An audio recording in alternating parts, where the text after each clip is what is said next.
আজকে আমরা দেখব যে স্প্রিং তুলার সাহায্যে কিভাবে তরলের মধ্যে নিমজ্জিত বস্তুর ওজন হ্রাস এবং সেখান থেকে প্লবতা নির্ণয় করা হয়।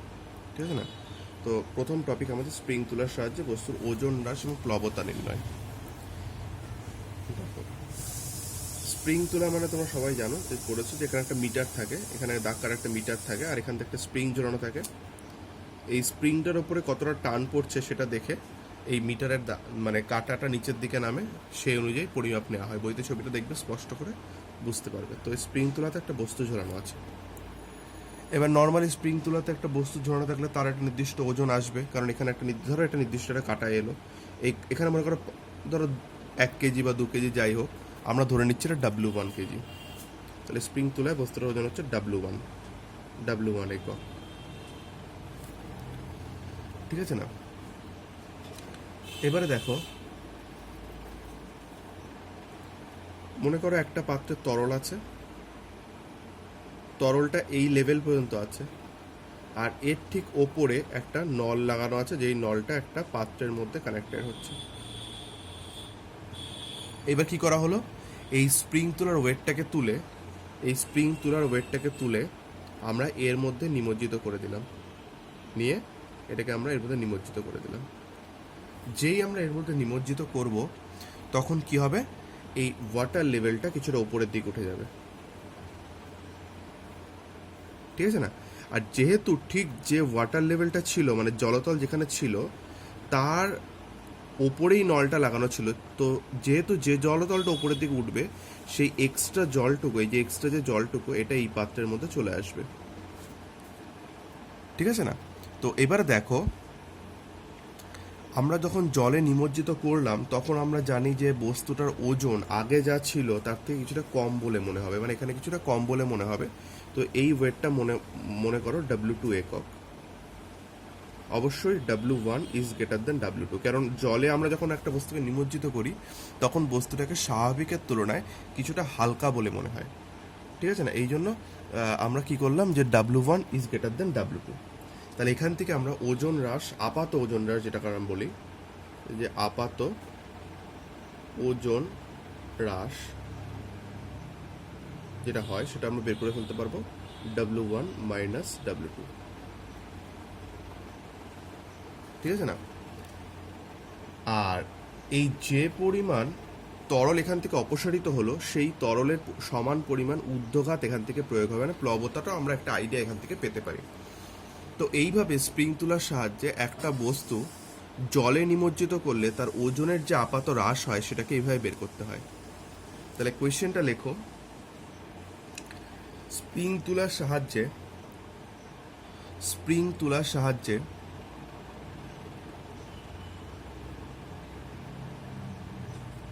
কিভাবে একটি তরলে নিমজ্জিত বস্তুর আপাত ওজন হ্রাস এবং প্লবতা সম্পর্কে ধারণা পাওয়া যায়। আবার বলছি কোশ্চেনটা, স্প্রিং তুলার সাহায্যে কিভাবে একটি তরলে নিমজ্জিত বস্তুর আপাত ওজন হ্রাস এবং প্লবতার ধারণা পাওয়া যায়। আপাত ওজন হ্রাস তো আমরা এখান থেকে পেয়ে গেলাম। প্লবতা কীভাবে পাবো, এই যে জলটা এখান থেকে অপসারিত হচ্ছে, সেই পরিমাণ প্লবতা এখান থেকে ক্রিয়াশীল হচ্ছে, সেই পরিমাণ ঊর্ধ্বমুখী মানে ঘাত প্রয়োগ হচ্ছে প্লবতা, মানে ঊর্ধ্বমুখী ঘাতটা যেটা প্রয়োগ হচ্ছে সেটা হচ্ছে প্লবতা। তো এই পয়েন্টটা ভালো করে পড়বে। নেক্সট আমরা চলে আসবো ঘনত্ব বা ডেনসিটি। এটা আমরা যদিও জানি, তাও আমরা এখানে একটু দেখে নেব, কারণ এটা একটু কাজে লাগবে। ঘনত্ব বা ডেনসিটি, ঘনত্ব কি, সবসময় ঘনত্বের সংজ্ঞাটা মনে রাখবে, মানে ঘনত্বের ইকুয়েশনটা দিয়ে সংজ্ঞাটা বলা যায় কীরকম। দেখো, সংজ্ঞাটা না আমাকে ইকুয়েশন থ্রু দিয়ে বললে কি ভালো হয়। ঘনত্ব ইকুয়াল টু ভর বাই আয়তন। তাহলে আমরা সংজ্ঞাটা কিভাবে দেব, দেখো, যখন আয়তনটা একক হয়ে যাবে, তখন ঘনত্ব ইকুয়াল টু কি হয়ে যাবে, ভর হয়ে যাবে। অর্থাৎ আয়তনের মান একক হয়ে গেলে ঘনত্ব আর ভর কিন্তু সমান হয়ে যায়। অর্থাৎ সংজ্ঞাটা পাবে কোনো পদার্থের একক আয়তনের ভরকেই ঘনত্ব বলা হয়। আবারও বলছি, কোনো পদার্থের একক আয়তনের ভরকেই বলা হয় ঘনত্ব। সংজ্ঞাটা দেখবে, ইকুয়েশনটা মনে রাখবে।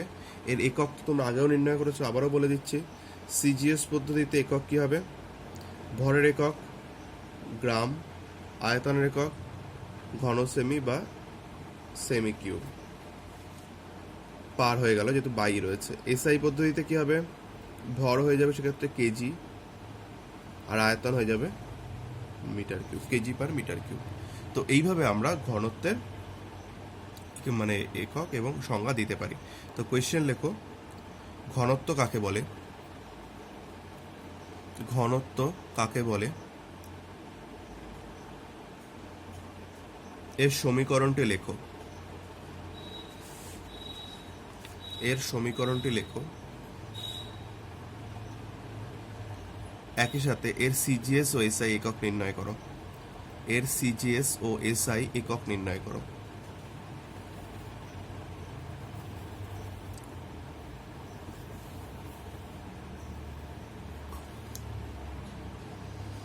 এরপর আমরা চলে আসছি, যেহেতু আমরা ঘনত্বটা পড়লাম, মানে কেন আমরা ঘনত্ব পড়লাম, কারণ ঘনত্বের সাথে একটা জিনিস কম্পেয়ার করব আমরা, তাকে বলা হয় আপেক্ষিক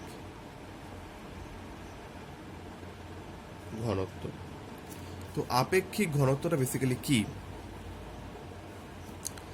দেখো, আপেক্ষিক ঘনত্ব ইকুয়েশনটা তোমাদেরকে দেখাই। আপেক্ষিক ঘনত্ব ইকুয়াল টু হচ্ছে যে কোনো আয়তনের বস্তুর ওজন ডিভাইডেড বাই, যে কোনো আয়তনের বস্তুর ওজন ডিভাইডেড বাই 4 ডিগ্রি সেন্টিগ্রেড উষ্ণতায়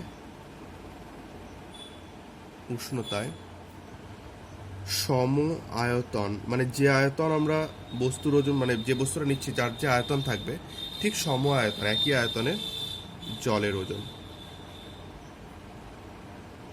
তাহলে যে কোনো বস্তুর ওজন ডিভাইডেড বাই 4 ডিগ্রি সেন্টিগ্রেড উষ্ণতায় সম আয়তন জলের ওজনের রেশিও করলে আমরা পেয়ে যাই আপেক্ষিক ঘনত্ব বা রিলেটিভ ডেন্সিটি বা স্পেসিফিক ডেন্সিটি বলা হয়। তো এখান থেকে সংজ্ঞাটা দেওয়া হয়, এভাবে বলতে পারো যে কোনো বস্তুর ওজন আর 4 ডিগ্রি সেন্টিগ্রেড উষ্ণতায় সম আয়তন জলের ওজনের অনুপাতকেই আপেক্ষিক ঘনত্ব বলা হয়। কি বললাম? যে কোনো আয়তনে বস্তুর ওজন এবং 4 ডিগ্রি সেন্টিগ্রেড উষ্ণতার সম আয়তন জলের ওজনের অনুপাতকে আপেক্ষিক ঘনত্ব বলা হয়। আবার বইতে তোমরা পাবে এটাকে প্রমাণ বস্তু ধরে নেওয়া হয়েছে। মানে প্রমাণ মানে কি? এটাকে একটা নির্দিষ্ট ধরে নেওয়া হয় যে 4 ডিগ্রি সেন্টিগ্রেড উষ্ণতার সম আয়তন জলের ওজনকে একটা প্রমাণ বস্তু ধরে নেওয়া হয়েছে। তাহলে এভাবেও বলা যায় যে কোনো আয়তনের বস্তুর ওজন ও একই আয়তনের প্রমাণ বস্তুর ওজনের অনুপাতকে আপেক্ষিক ঘনত্ব বলা হয়। একই ব্যাপার। এখানে সংজ্ঞাটা তো অবশ্যই পড়বে, ইকুয়েশনটা অবশ্যই পড়বে। এই ইকুয়েশনটা কিন্তু আপেক্ষিক ঘনত্বের দুটো ইকুয়েশন হয়, একটা হচ্ছে ওজন দিয়ে ইকুয়েশন হয়, আরেকটা ইকুয়েশন হয় আপেক্ষিক ঘনত্ব, আরেকটা ইকুয়েশন হয় হচ্ছে বস্তুর ঘনত্ব ডিভাইডেড বাই 4 ডিগ্রি সেন্টিগ্রেড উষ্ণতায় জলের ঘনত্ব। তাহলে আপেক্ষিক ঘনত্বের দুটো ইকুয়েশন হতে পারে, একটা হচ্ছে ওজনের রেশিওতে একটা ইকুয়েশন হয়, আর একটা হচ্ছে ঘনত্বের রেশিওতে আর একটা ইকুয়েশন হয়। তো দুটো ইকুয়েশনই কিন্তু মাথায় রাখতে হবে। আচ্ছা, তাহলে এখান থেকে দেখো ঘনত্ব দিয়ে যদি একটা ইকুয়েশন আমরা যদি বজ্রগ্রহণ করে ফেলি, তাহলে এর নিচে 1 আছে, তাহলে দেখো কি হবে? বস্তুর ঘনত্ব ইন্টু 1, তাহলে কি হবে? বস্তুর ঘনত্ব ইকুয়াল টু আপেক্ষিক ঘনত্ব, আমি শর্টকাটে লিখছি, বারবার বড় কথাটা লিখছি না, আপেক্ষিক ঘনত্ব ইন্টু 4 ডিগ্রি সেন্টিগ্রেড উষ্ণতায়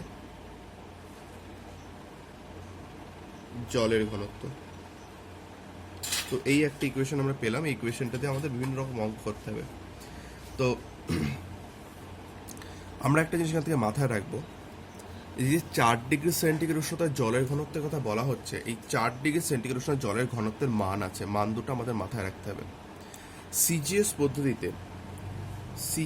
পদ্ধতিতে 4 ডিগ্রি সেন্টিগ্রেড উষ্ণতায় জলের ঘনত্ব হচ্ছে 1 গ্রাম পার ঘন সেমি। ঠিক আছে না, এর মান 1 হয় সিজিএস পদ্ধতিতে। আর এসআই পদ্ধতিতে এর মান হয়ে যায় 10⁻³ অর্থাৎ 1000 কিগ্রা পার মিটার কিউব। এটা 10⁻³ ফর্মেও লেখা যায়। তো এই সিজিএস এবং এসআই পদ্ধতিতে জলের ঘনত্বের মানগুলো কিন্তু অবশ্যই এখানে ইম্পর্টেন্ট। তো দেখো, আচ্ছা কোয়েশ্চেনগুলো বলে দিই একটু। কোয়েশ্চেন লেখো, আপেক্ষিক ঘনত্ব কাকে বলে? আপেক্ষিক ঘনত্ব কাকে বলে? একই সাথে আপেক্ষিক ঘনত্ব নির্ণয়ের সমীকরণটি লেখো। আপেক্ষিক ঘনত্ব নির্ণয়ের সমীকরণটি লেখো। সেক্ষেত্রে এই ইকুয়েশনটা লিখবে, প্রথম ইকুয়েশনটা। পরের কোয়েশ্চেন, বস্তুর ঘনত্বের সাথে আপেক্ষিক ঘনত্বের সম্পর্ক লেখো। বা বস্তু না লিখে শুধু লিখতে পারো ঘনত্বের সাথে আপেক্ষিক ঘনত্বের সম্পর্ক লেখো। এটা কিন্তু এই লাইনটা হবে, এই লাইনটা, ঠিক আছে না? তো এইভাবে এই দুটো কোয়েশ্চেন হয়ে গেল। নেক্সট কোয়েশ্চেন লেখো, সিজিএস ও এসআই পদ্ধতিতে জলের ঘনত্বের মান লেখো। সিজিএস ও এসআই পদ্ধতিতে জলের ঘনত্বের মান লেখো।